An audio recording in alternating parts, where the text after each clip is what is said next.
अहिले पुग्ने होला यार पशुपति चाहिँ जङ्गलमा चाहिँ शीतलता हेर्नु पनि मजा आउँछ क्या गर्मी बेलामा चाहिँ खतरा अलिअलि राम्रै देख्दो रहेछ घरमा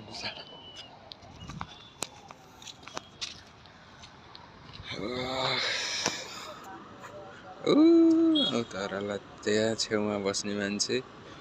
म यहाँसम्म हिँड्दै हिँड्दै हिँड्दै यहाँ आइपुगेँ अब कहाँ पुग्छु होइन वहाँदेखि हिँड्दै हिँड्दै हिँड्दै हिँड्दै हिँड्दै हिँड्दै हिँड्दै हिँड्दै हिँड्दै हिँड्दै हिँड्दै हिँड्दै यहाँ आइपुगेँ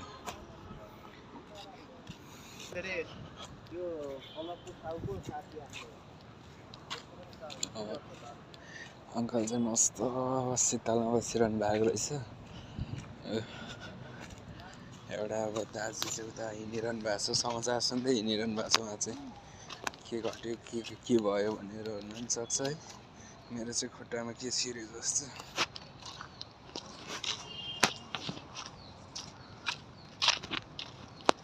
आज त मङ्की सङ्की नै छैन मङ्कीहरू कहाँ गएछ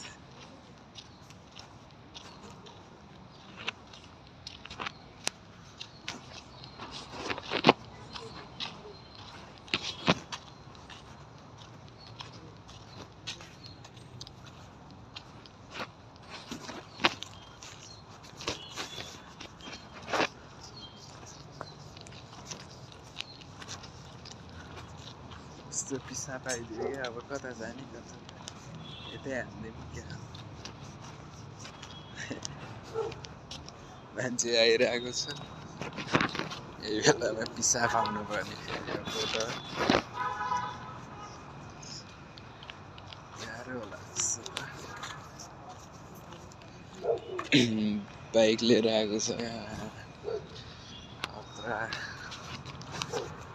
बाइक लिएर एनएस रहेछ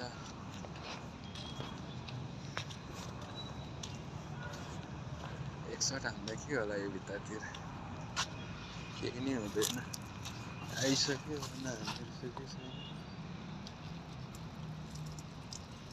सरी है म चाहिँ मुद्दै पिसाब फेर्दैछु उताबाट नि मान्छे आइरहेछ उताबाट नि आइरहेछ म बिचमा छु सबैजनाले थाहा छ भनेको